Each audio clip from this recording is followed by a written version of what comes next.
करोगे, फेसबुक पे शेयर करोगे, ट्विटर पे शेयर करोगे, उसका स्क्रीनशॉट मुझे भेज दो, नंबर मैंने दे दिया आपको। मैं आपको अपने 50 कोर्सेज टॉप प्रोफेसर ने जो बनाए वो फ्री दे दूंगा। खाली स्क्रीनशॉट भेज दो, आपका मोबाइल नंबर लिखा होगा, मैं आपके उसी मोबाइल नंबर पे कोर्स एक्टिवेट कर दूंगा। अगली टेक्निक सुनी नहीं होगी, BYAF टेक्निक। BYAF मतलब क्या है? But you are free.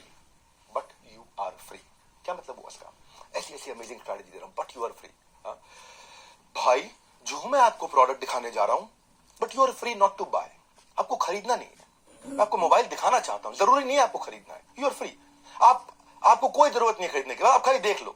जैसे आप ये बोल देते हैं ना कि आपको जरूरी नहीं है खरीदना, you are free not to buy, तो कस्टमर को लगता है अब डिसीजन मैं ले रहा हूं, ये मेरे को जबरदस्ती नहीं करेगा, मुझे बेच नहीं रहा है, मैं तो खाली देख रहा हूं, ये मुझे बेच ही नहीं रहा है। क्योंकि people hate being told what to do.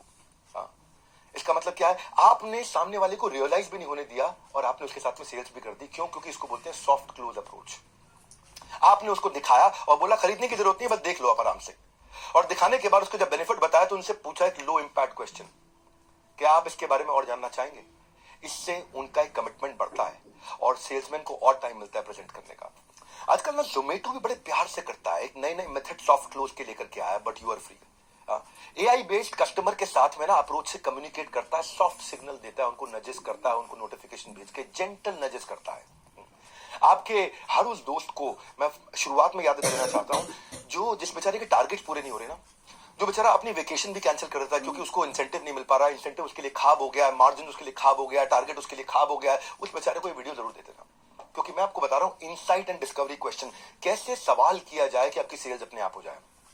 भाई आपको पता है जितनी हिस्टोरिकल डेवलपमेंट आज तक हुई है ना, जब ये सवाल पूछा कि मैं चिड़ियों की तरह कैसे उड़ूं, तो राइट ब्रदर ने हवाई जहाज बना दी। जब ये सवाल पूछा कि बच्चे माँ बाप की तरह क्यों उड़ते हैं यार, बच्चों की माँ बाप से शक्ल मिलती क्यों है, कोई तो कारण होगा, तब DNA स्ट्रक्चर को जेम्स वॉटसन ने डिस्कवर किया। सेब हमेशा गिरा करता था, हमेशा से सेब गिरता था, लेकिन जब पहली बार सवाल पूछा और किसने? न्यूटन ने, तो लॉ ऑफ ग्रेविटी आया। मैं क्या मोमबत्ती के अलावा किसी और तरीके से रोशनी कर सकता हूं? इन्वेंटेड लाइट बल्ब, कौन? Thomas Alva Edison. सवाल पूछने में बहुत दम होता है भाई। कि मैं क्या सर्जरी को पेनलेस कर सकता हूं? आज तक जितनी सर्जरी होती थी बहुत दर्द हुआ करता था, पेनलेस कर सकता हूं। हेनरी जेकब ने एनेस्थीसिया बना दिया ताकि आदमी नींद में चला जाए और सर्जरी हो सके उसकी आराम से। आदमी के अंदर कैसे देखूं, ये भी एक सवाल आया था। ये थे मिस्टर कॉनरैड कि मैं इंसान के अंदर कैसे देखूं, उसने एक्सरे मशीन बनाया। सवाल कैसे पूछते हैं, नया सवाल कैसे पूछे। कस्टमर से भी सवाल पूछने के तरीके होते हैं। क्या एक इंसान था कार्ल, उसने कहा यार किसी के अंदर ब्लड ट्रांसफ्यूज करो, किसी के बहुत चलता है, किसी के बिल्कुल नहीं चलता, कि कोई सफल हो जाता है, कोई असफल हो जाता है। तो समझ में आया कि ब्लड ग्रुप होते हैं और ब्लड ग्रुप का सेम ब्लड ही देना होता है किसी को, अगर हमारे को ब्लड डोनेट करना है तो। ग्राहम बेल ने कैसे टेलीफोन का आविष्कार किया? यही कि मैं कैसे दूर वाले आदमी से बात कर सकूं।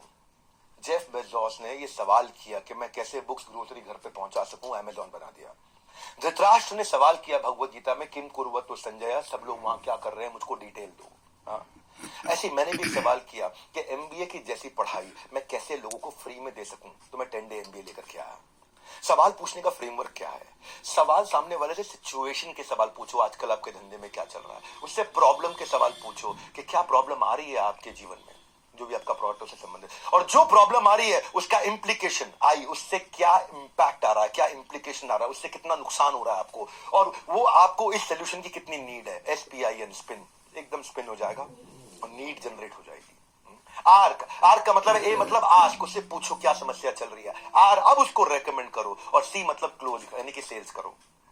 एक और फॉर्मूला होता है पास फ्रेमवर्क। पास मतलब उसकी प्रॉब्लम को आइडेंटिफाई करो, उससे सवाल पूछो क्या प्रॉब्लम चल रही है जिंदगी में, उस प्रॉब्लम के कारण क्या एजिटेशन, तकलीफ हो रही है, कितना डेंजर हो रहा है, नेगेटिव इंपैक्ट आ रहा है। और S मतलब सोल्यूशन, अब अपना सोल्यूशन दो।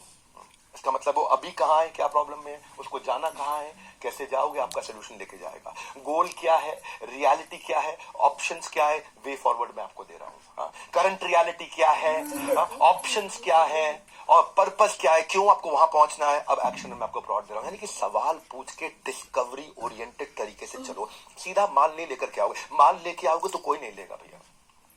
अगर माल बेचने की, माल पीछे रखो, सवाल आगे रखो, ताकि उसकी प्रॉब्लम को आइडेंटिफाई कर सके। इसको बोलते हैं consultative selling, solution oriented selling. उसी से फर्क पड़ता है। मैं LIC के एक ऐड देख रहा था,